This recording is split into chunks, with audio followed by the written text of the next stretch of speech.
Hi friends, welcome back to my channel cooking corner. আজকে কিভাবে বাড়িতে লাড্ডু বানাতে হয় সেটা আমি দেখাচ্ছি। আমি বেসন নিয়ে নিয়েছি এক কাপের মতো আমি সুজি নিয়ে নিয়েছি, আর একটু গুঁড়ো দুধ দিয়ে দেবো। তিন চার চামচের মতন গুঁড়ো দুধ দেবো।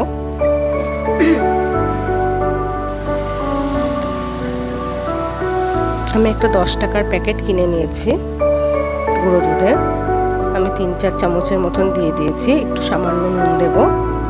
তারপরে আমি একটু ঘি দিয়ে দিচ্ছি, 4 চামচের মতন ঘি দিয়ে ভালো করে মেখে নিতে হবে। যখন মুঠো মতো হয়ে যাবে তখন ভাববে যে এটা ময়াম ভালো মতো হয়ে গেছে। তারপরে একটু জল দিয়ে ভালো করে মেখে নিতে হবে। যখনই দেখবে চ্যাটচ্যাটে ভাব হয়ে গেছে তখনই ভাববে তোমার মাখাটা হয়ে গেছে। এখন আমি রেস্টে রেখে দেবো 10 থেকে 15 মিনিটের মতো, কেননা সুজি একটু ফুলবে। আচ্ছা, তারপরে আমি কিশমিশ, কাজু বাদাম, চালমগজ এই 3টে জিনিস ভালো করে ভেজে নেব।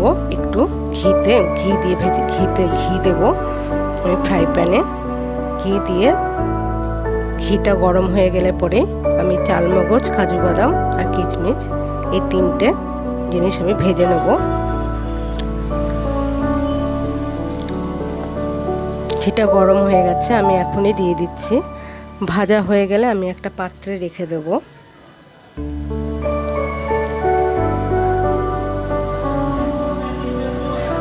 ভাজা হয়ে গেছে, আমি একটা পাত্রে রেখে দিয়েছি ঠান্ডা হওয়ার জন্য। আমি ওর মধ্যে আবার তেল দিয়ে দিয়েছি, সাদা তেল। তারপরে আমি বেসন আর সুজির যে মিক্সটা ওটা ভালো করে ভেজে নিচ্ছি। দেখো, পুরো লাল লাল করে ভেজে নিতে হবে।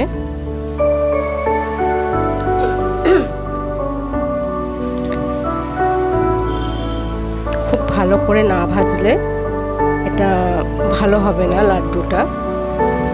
তো আমি ওর জন্যই ভালো করে ভেজে নিয়েছি। ভালো করে ছেঁকে তুলতে হবে, কেননা ওতে যেন একটু তেল না থাকে। তেলটাকে ঝরিয়ে রেখে দিতে হবে, ঠান্ডা হতে দিতে হবে, শক্ত হয়ে যাবে।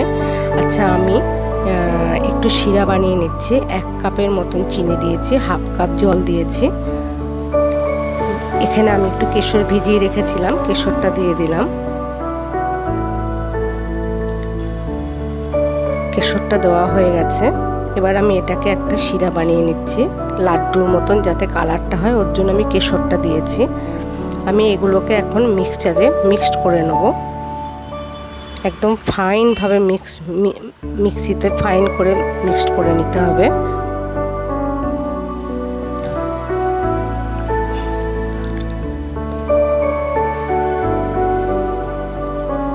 দেখো, আমার মিক্সিতে আমার কত সুন্দর এটা মিক্সড হয়ে গেছে। এরপরে আমি এখানে কাজু বাদাম, কিশমিশ আর চালমগজটা দিয়ে দিলাম। তারপরে শিরাটা ঠান্ডা হলে অল্প অল্প করে আমি শিরা এখানে দেব আর মেখে নেব। এই যে শিরাটা, কেশর দিয়ে দিয়েছি তাই কালারটা কত সুন্দর হয়েছে। আমি অল্প অল্প করে দেব, শিরা দেব আর মেখে নেব। তো পুরো শিরাটা দিয়ে দিলাম, এখানে পুরো শিরাটাই লাগবে। আমি এবার লাড্ডু বানিয়ে নিচ্ছি। বাড়িতে যদি লাড্ডু বানাতে ইচ্ছা হয় তাহলে তোমরা বেসন আর সুজি দিয়ে লাড্ডু বানাবে, খুব ভালো লাগবে খেতে। যদি ভালো লাগে লাইক, কমেন্ট, শেয়ার, সাবস্ক্রাইব অবশ্যই করবে। ধন্যবাদ।